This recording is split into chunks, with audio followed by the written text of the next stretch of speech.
Cela affecte votre esprit soniquement. Ça me broyait la tête et ils utilisaient une pression sonique. Les tueurs en série sont souvent calmes et posés, mais certains perdent le contrôle lorsqu'ils sont confrontés à des questions difficiles. Des explosions de colère aux menaces glaçantes, ces moments révèlent les fissures dans leur façade froide. Ce sont des tueurs en série qui ont perdu leur sang-froid face aux intervieweurs. Ils ont besoin de justice. Capitaine, nous avons terminé. Pourquoi ne pouvez-vous pas répondre? Vous voulez fuir. Mark Raby. Le nom de Mark Raby est devenu synonyme d'horreur après sa condamnation pour le meurtre de Donna Callahan en 1996. Callahan, une femme enceinte de 29 ans, a disparu de son lieu de travail à Gulf Breeze en Floride. L'affaire est restée non résolue pendant plusieurs années, jusqu'à ce que le demi-frère de Raby, Gilliard Alex Sells, fasse une confession choquante à un co-détenu. Sells a révélé que lui et Raby avaient enlevé Callahan, et Raby l'avait étranglé sur le siège arrière de leur voiture avant d'enterrer son corps dans une zone isolée. Sells a conduit les autorités au site d'inhumation, où les restes de Callahan ont été découverts. Raby a d'abord avoué le crime, mais s'est ensuite rétracté, affirmant que sa confession avait été extorquée par les forces de l'ordre. Cette tactique de déni et des allégations de manipulation est devenue une caractéristique de son comportement lors des interviews et des procédures judiciaires. Raby a également été lié à plusieurs autres meurtres non résolus sur la côte du golfe de Floride, suscitant des soupçons qu'il était un tueur en série. Avec un nombre de victimes bien plus élevé que celui officiellement enregistré en 2017, Piers Morgan a interviewé Mark Raby au centre correctionnel de haute sécurité de Blackwater River en Floride. Connu pour son approche directe, visant à enquêter sur les détails troublants des crimes de Raby et ses revendications ultérieures d'innocence, Raby est entré dans l'interview avec un comportement calme, apparemment prêt à affirmer son récit et à contrôler la conversation. Cependant, l'atmosphère est rapidement devenue tendue. Morgan, implacable dans sa quête de la vérité, a constamment remis en question les affirmations de Raby.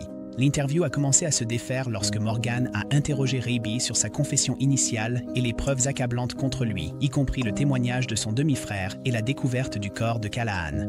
Le calme de Raby a vacillé alors qu'il commençait à se montrer sur la défensive, accusant Morgan de prendre parti pour la police et de tenter de le dépeindre comme un monstre. Le moment crucial est survenu lorsque Morgan a évoqué l'agent spécial Haley, l'enquêteur principal de l'affaire qui avait documenté la confession de Raby. Le simple fait de mentionner le nom de Haley a provoqué un changement radical dans le comportement de Raby. Sa façade calme a cédé la place à une agitation visible et son ton est devenu combatif. Raby a accusé Morgan de faire partie d'un effort plus large pour le discréditer, déclarant « Vous déformez mes paroles, tout comme ils l'ont fait ». Morgan, imperturbable, a insisté davantage, accusant directement Raby d'être un tueur en série. « Je pense que vous êtes un tueur en série », a déclaré Morgan. Cette accusation s'est avérée être de trop pour Raby. Sa frustration a débordé et il a craqué, se levant brusquement.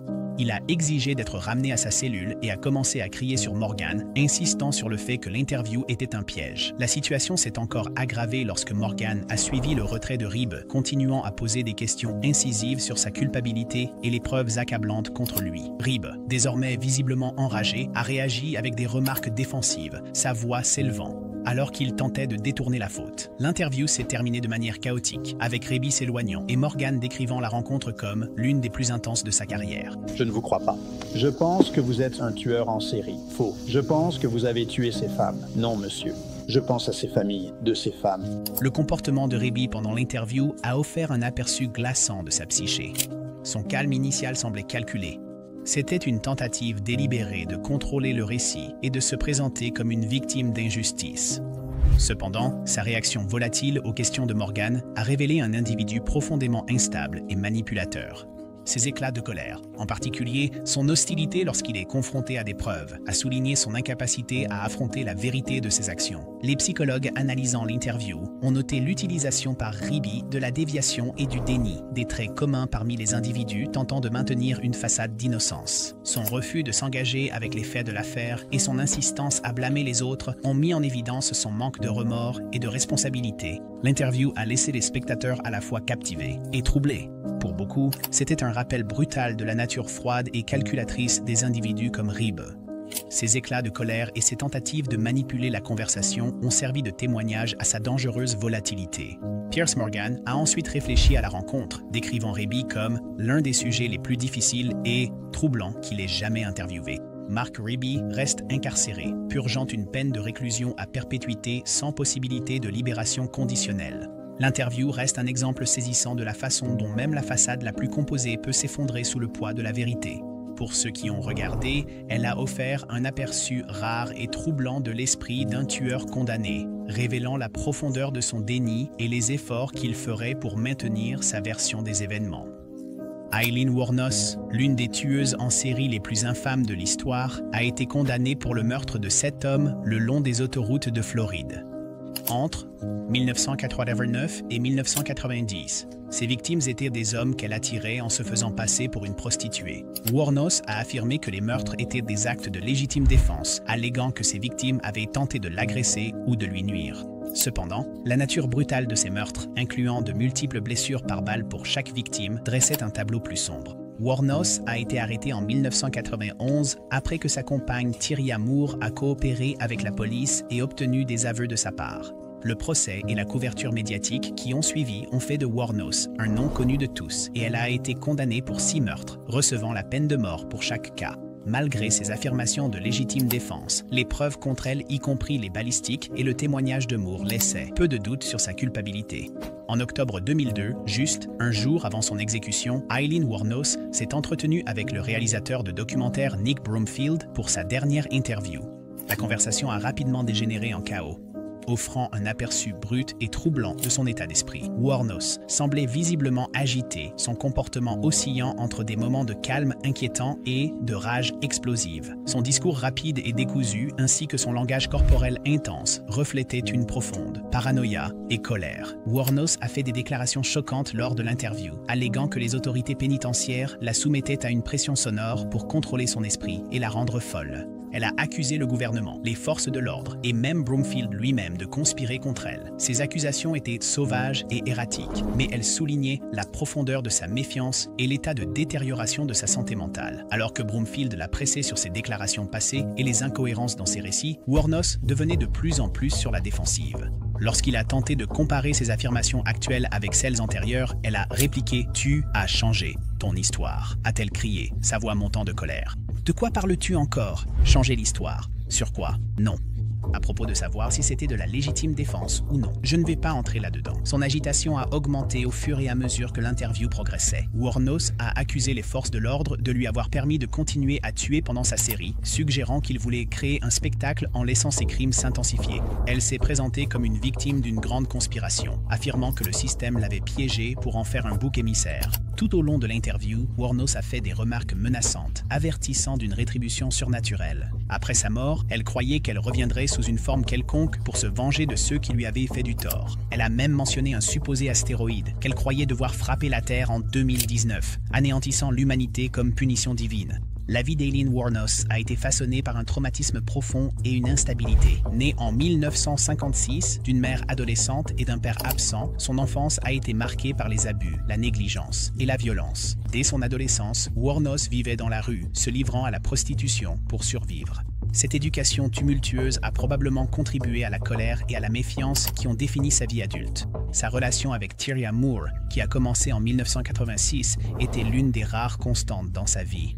Cependant, la coopération de Moore avec les forces de l'ordre lors de l'arrestation et du procès de Wuornos a été une trahison significative aux yeux de Wuornos, alimentant encore plus sa paranoïa et son amertume. À mesure que l'interview touchait à sa fin, la frustration de Wuornos a éclaté. Elle a brusquement exigé que la conversation soit écourtée, déclarant « Nous allons devoir couper cette interview. Nick, je ne vais pas entrer dans plus de détails. Je m'en vais. Merci pour rien. » Son départ a été le point culminant d'une rencontre chargée d'émotions, laissant les spectateurs avec un aperçu troublant de sa psyché fracturée. Le 9 octobre 2002, Aileen Wuornos a été exécutée par injection létale. Ses derniers mots « Je reviendrai ». Comme le jour de l'indépendance, reflétait sa croyance en une vengeance surnaturelle et sa défiance même dans la mort. La dernière interview d'Wuornos reste l'un des moments les plus troublants de l'histoire du true crime. Son comportement volatile, associé à ses accusations sauvages, et son refus d'accepter la responsabilité dressaient le portrait glaçant d'une femme consumée par la rage et la paranoïa.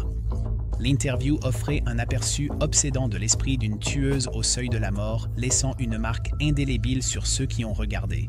La police de Los Angeles croit avoir trouvé son homme, Richard Ramirez, arrêté, retenu par une foule. Richard Ramirez. Richard Ramirez, tristement célèbre sous le nom de Night Stalker, a semé la terreur à travers la Californie lors d'une série de meurtres brutaux qui s'est étendue de juin 1984 à août 1985. Ces crimes étaient caractérisés par une brutalité pure, incluant meurtre, agression sexuelle et torture. Les victimes de Ramirez allaient de 9 à 83 ans, et ses méthodes étaient aussi variées qu'horrifiantes, utilisant des couteaux, des armes à feu, des démonte-pneus et même des machettes. Ces actions impliquaient souvent des rituels sataniques, laissant des pentagrammes sur les scènes de crime. C'était une journée ensoleillée. Vers 15 heures. Amplifiant encore plus la peur qu'il inspirait. Le règne de terreur de Ramirez a pris fin en 1985 après avoir été reconnu par des résidents de l'Est de Los Angeles. Une foule l'a capturé et maîtrisé jusqu'à l'arrivée de la police. Lors de son procès, il a été reconnu coupable de 13 meurtres et 11 agressions sexuelles, entre autres accusations. Le juge l'a condamné à mort, décrivant ses crimes comme question de test de vitesse jusqu'au 24 octobre, 8h30 dans ce cours. Des preuves de cruauté, d'insensibilité et de méchanceté au-delà de toute compréhension humaine. Les interviews de Richard Ramirez ont révélé un aperçu glaçant de l'esprit d'un tueur sans remords. L'une de ses interviews les plus infâmes a été réalisée en prison après sa condamnation, où son comportement était aussi troublant que ses crimes. Son regard froid et inébranlable suffisait à mettre mal à l'aise même les journalistes et les responsables de l'application de la loi les plus aguerris. Ses yeux, souvent décrits comme sans vie et dépourvus d'empathie, semblaient transpercer quiconque le questionnait. Lorsqu'on l'interrogeait sur ses actions et ses motivations, Ramirez jouait un jeu manipulateur de déviation et d'évasion. Ses réponses étaient souvent répétées et cryptiques, conçues pour provoquer frustration et malaise. Bien que ses crimes soient bien documentés, Ramirez évitait d'admettre toute faute, affirmant qu'il serait inapproprié pour lui de commenter. Son refus de reconnaître sa culpabilité ne faisait qu'ajouter à son aura menaçante. Bien que Ramirez ait maintenu une façade de contrôle pendant une grande partie de l'interview, des moments d'irritation visibles ont révélé des fissures dans sa maîtrise de soi. Lorsqu'on l'a pressé sur le nombre de victimes et la nature de ses crimes, Ramirez est devenu de plus en plus sur la défensive. La tension a monté au point où il a tenté de quitter l'interview, repoussant la caméra et marmonnant qu'il avait droit à son opinion. Cet accès de colère soudain a démontré son incapacité à gérer le fait d'être acculé ou défié, un contraste frappant avec le prédateur calculateur qu'il avait dépeint. L'intervieweur a décrit plus tard l'expérience comme profondément troublante, notant que Ramirez semblait se délecter du contrôle qu'il exerçait dans la pièce. Sa capacité à manipuler l'atmosphère avec ses réponses a mis en évidence les jeux psychologiques qu'il continuait à jouer, même derrière les barreaux. Je crois au mal dans la nature humaine. C'est un monde méchant, méchant. Et dans un monde méchant, des gens méchants naissent. La défiance de Ramirez s'étendait au-delà des interviews à son comportement au tribunal. Son procès a été marqué par des mises en scène, y compris le dessin d'un pentagramme sur sa paume et le cri « Vive Satan » au juge. Il semblait se délecter de l'attention que ses actions suscitaient, utilisant la salle d'audience comme une scène pour amplifier son personnage sombre. Cette défiance résonnait dans ses interviews, où il tentait souvent de rediriger les conversations vers des points philosophiques plus larges, affirmant que nous sommes tous mauvais, d'une manière ou d'une autre. La croyance de Ramirez dans le satanisme était un thème récurrent à la fois dans ses crimes et ses apparitions publiques. Il faisait fréquemment allusion à des forces obscures guidant ses actions, utilisant cela comme justification pour la douleur qu'il infligeait. Cette croyance, couplée à son effrayant manque de remords, faisait de lui un symbole du mal pur, aux yeux du public. Richard Ramirez a été condamné à mort dans la chambre à gaz de Californie. L'un des tueurs en série les plus notoires d'Amérique est mort ce matin dans un hôpital de Californie. Richard Ramirez. Cependant, il n'a jamais été exécuté. Le 7 juin 2020. 2013, il est mort de complications, liées à un lymphome à cellule B, en attendant son exécution dans le couloir de la mort. Sa mort a marqué la fin de l'un des tueurs en série les plus notoires d'Amérique, mais son héritage de terreur et de manipulation reste gravé dans l'histoire du true crime. Les images d'interviews de Ramirez offrent un aperçu troublant de la psyché d'un homme qui prospérait sur la peur et le chaos, sa capacité à maintenir une aura de contrôle, seulement pour la perdre lorsqu'il était poussé à bout. Révéler la fragilité de son personnage soigneusement construit. Pour les spectateurs, ces moments de rupture lors des interviews servent de rappel brutal de la nature volatile et imprévisible du mal pur. Ceci est une déclaration vidéo de Lorenzo G. Gilliard par Man5 2450. Lorenzo Gilliard.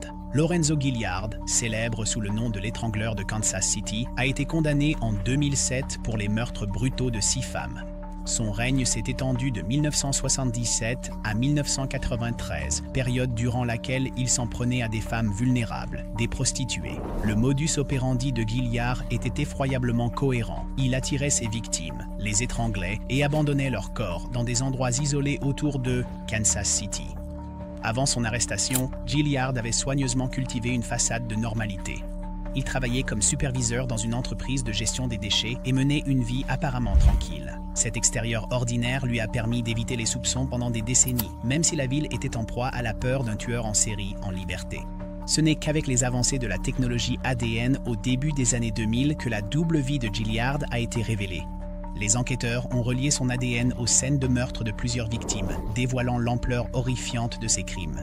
Malgré des preuves accablantes, Gilliard a maintenu son innocence tout au long de son procès et de sa condamnation. Il a été condamné à la réclusion à perpétuité sans possibilité de libération conditionnelle, mais son refus d'admettre sa culpabilité est resté un aspect déterminant de son personnage public. En 2018, Gilliard a participé à une interview explosive avec Piers Morgan dans le cadre d'un documentaire sur les tueurs en série. Dès le début, la tension entre les deux était palpable. Morgan, connu pour son style confrontant, a interrogé Gilliard sur les détails de ses crimes et les preuves ADN qui le liaient de manière irréfutable au meurtre. Ce qui a commencé comme une discussion calme s'est rapidement transformé en un échange houleux. Le comportement de Gilliard a changé de manière spectaculaire lorsque Morgan l'a pressé sur les preuves médico-légales, accablantes. Au début, Gilliard a tenté de garder son calme, détournant les questions et affirmant son innocence. Cependant, à mesure que les questions devenaient plus incisives, sa frustration est devenue évidente. Il a accusé Morgan de déformer ses propos et de transformer l'interview en un spectacle biaisé. Le point de rupture est survenu lorsque Morgan a mentionné les noms des victimes de Gilliard et a exigé une explication pour les preuves ADN trouvées sur leur corps. Médico-légal, voici Morgan de te voir. Viens par ici. La voix de Gilliard s'est amplifiée et ses réponses sont devenues de plus en plus défensives et hostiles. « Vous sortez les choses de leur contexte », a-t-il répliqué en lançant un regard noir à Morgan. « Vous me faites passer pour quelqu'un que je ne suis pas. » La confrontation a atteint son paroxysme lorsque Morgan a accusé sans détour Gilliard d'être un tueur en série. « Pensez-vous que je suis un idiot ?» a demandé Lorenzo Morgan. Les preuves sont indéniables. Visiblement agité, Gilliard s'est levé brusquement et a exigé d'être ramené à sa cellule. « J'en ai fini avec ça », a-t-il dit avec colère, mettant ainsi fin à l'entretien. L'image de Gilliard sortant, bouillonnant de colère, reste l'un des moments les plus mémorables du documentaire. Vous avez été accusé d'avoir tué 13 femmes par strangulation. L'entretien avec Piers Morgan a révélé non seulement la volatilité de Gilliard, mais aussi ses tactiques de manipulation psychologique tout au long de l'échange. Gilliard a tenté de se présenter comme une victime d'un système judiciaire défaillant, malgré la montagne de preuves contre lui. Son refus de reconnaître ses crimes ou de montrer des remords a encore souligné son détachement troublant des horreurs qu'il a infligées. Les téléspectateurs ont été secoués par l'intensité de la confrontation. Beaucoup ont été frappés par la capacité de Gilliard à afficher un calme extérieur tout en abritant de telles tendances violentes. Le contraste saisissant entre son comportement posé et ses éclats de colère pendant l'entretien a offert un aperçu glaçant de l'esprit d'un homme capable d'une brutalité inimaginable. Les familles des victimes de Gilliard ont également réagi à l'entretien. Pour elles, c'était un rappel douloureux des vies perdues et de la justice qu'elles ont lutté si durement pour obtenir. Certains ont exprimé leur frustration face au déni persistant de Gilliard, considérant son refus de confesser comme une insulte à la mémoire de leurs proches. Je suis désolé. Ne parlons pas de sang et de tripes parce que c'est ce que vous essayez d'aborder. Les experts qui ont analysé l'entretien ont noté l'utilisation par Gilliard de tactiques classiques de déviation et ses tentatives de changer le récit. En accusant Morgan de partialité, Gilliard a cherché à saper la crédibilité de l'entretien plutôt que de répondre aux preuves contre lui. Ce comportement est cohérent avec le profil de nombreux tueurs en série, qui présentent souvent des traits narcissiques et un refus de prendre la responsabilité de leurs actes. L'explosion et la fin abrupte de l'entretien ont également mis en évidence l'incapacité de Gilliard à maintenir le contrôle face à un examen minutieux et incessant. Son agitation et son retrait final ont révélé des fissures dans sa façade soigneusement construite, offrant un rare aperçu des émotions volatiles qui bouillonnaient sous la surface. Cellule de Tommy Lynn. Sells est né en 1964 à Oakland, en Californie, dans un foyer tumultueux. Ses premières années ont été marquées par la négligence, les abus et l'exposition à la violence, le façonnant en l'individu perturbé qu'il deviendrait plus tard. À l'âge de 13 ans, son comportement avait échappé à tout contrôle. Un incident où il s'est glissé nu dans le lit de sa grand-mère a conduit à son expulsion de la maison familiale, le forçant à survivre dans la rue. À seulement 15 ans, Sells a affirmé avoir commis son premier meurtre, tuant un homme qui lui avait offert un trajet. Cela a marqué le début d'une série de meurtres qui s'étendrait sur plus de 20 ans, à travers plusieurs États, et entraînerait la mort d'au moins 22 victimes confirmées. Cependant, Sells lui-même a revendiqué la responsabilité de plus de 70 meurtres. Ses victimes allaient des enfants aux adultes, et ses méthodes étaient aussi variées que brutales, utilisant souvent l'arme disponible lors de ses attaques. En 1999, Tommy Lynn Sells a été arrêté pour le meurtre de Kalin Harris, âgé de 13 ans, au Texas, un crime qui a finalement mis fin à son règne de terreur. En attendant son procès, Sells a accordé plusieurs interviews, mais une interaction particulière avec ABC News a révélé la rage et la dépravation non filtrée de son caractère. Au début de l'interview, Sells semblait étrangement calme, discutant de ses crimes avec un manque de remords troublant. Cependant, lorsque l'intervieweur a approfondi son passé, abordant spécifiquement le meurtre d'une femme enceinte, son comportement a changé, de manière spectaculaire. Sells s'est visiblement tendu, sa voix est devenue plus forte et son langage corporel est devenu défensif.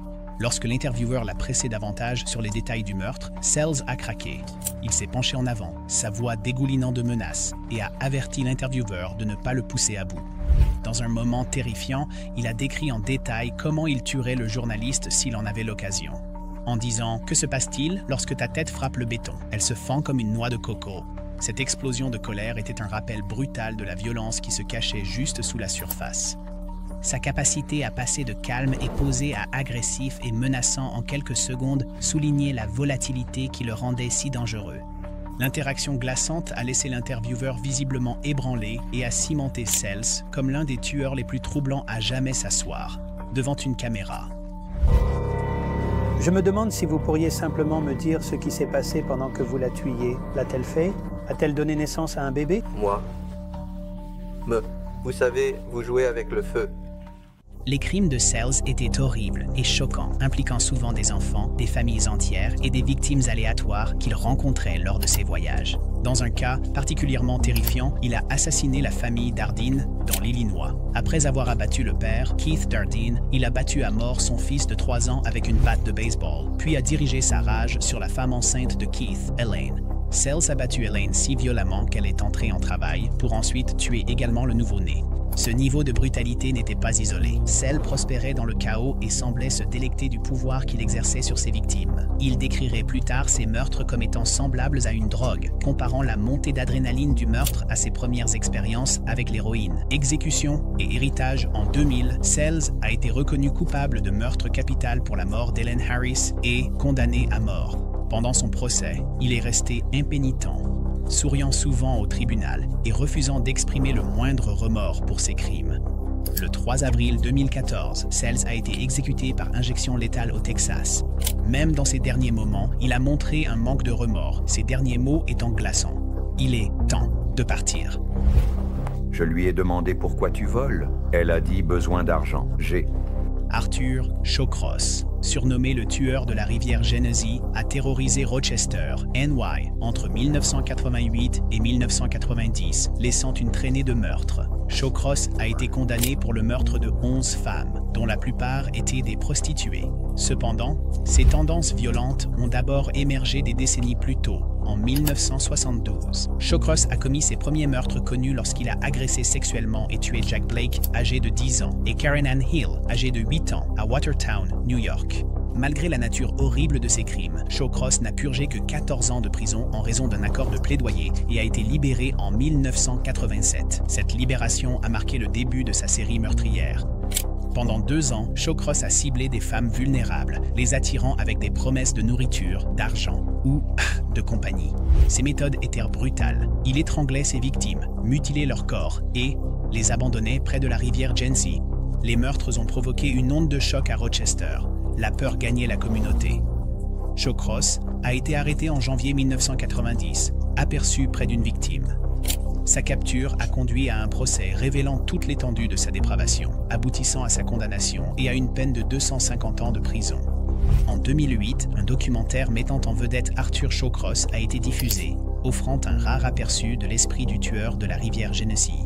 L'interview a commencé avec Shawcross, maintenant son calme caractéristique, alors qu'il discutait de ses expériences de guerre d'enfance et de ses crimes. Cependant, sa façade composée s'est rapidement effondrée lorsque l'intervieweur l'a pressé au sujet de ses premières victimes, Jack Blake et Karen Ann Hill. Shawcross s'est visiblement tendu, son expression s'assombrissant alors qu'il était confronté au meurtre des 2 enfants. Lorsqu'on lui a demandé pourquoi il ne voulait pas parler de ses crimes, Shawcross a éclaté, sa voix s'élevant alors qu'il aboyait « Je ne veux pas en parler. Vous posez une question de plus. Je pars maintenant. » L'éclat a été surprenant, car jusqu'à ce moment-là, Shawcross semblait calme et disposé à discuter de ses meurtres ultérieurs. Son agitation visible et son hostilité soudaine ont révélé un déclencheur psychologique plus profond entourant les meurtres de Jack et Karen. Contrairement à ses crimes ultérieurs, dont il parlait avec un détachement troublant, la mention des enfants semblait percer son extérieur soigneusement contrôlé. L'intervieweur a tenté d'aller plus loin, mais la colère de Shawcross a de nouveau éclaté. Il a coupé la conversation brusquement, déclarant avec finalité « C'est fini. Déconnectez ça. C'est terminé. » Il s'est levé et a quitté le plateau en furie, laissant l'intervieweur stupéfait et le public troublé par ce rare aperçu de Shawcross perdant le contrôle.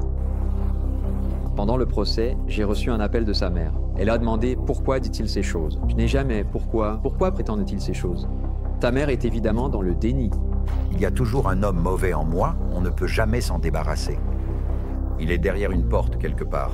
J'essaye de le garder là. Je ne veux blesser personne d'autre.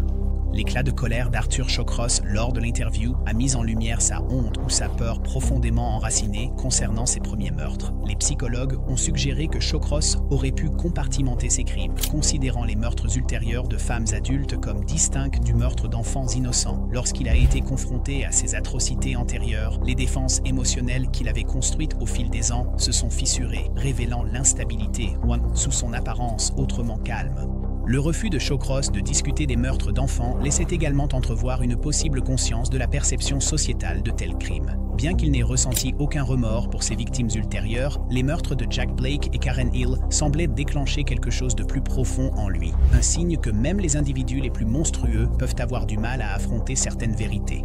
Arthur Shawcross a passé le reste de sa vie en prison au Sullivan Correctional Facility à New York. Il est mort le 10 novembre 2008, à l'âge de 63 ans, d'une insuffisance cardiaque. Sa mort a marqué la fin d'une vie définie par la violence, la manipulation et la dépravation. Pour les familles de ses victimes, c'était un petit réconfort de savoir que Shawcross ne serait plus jamais libre.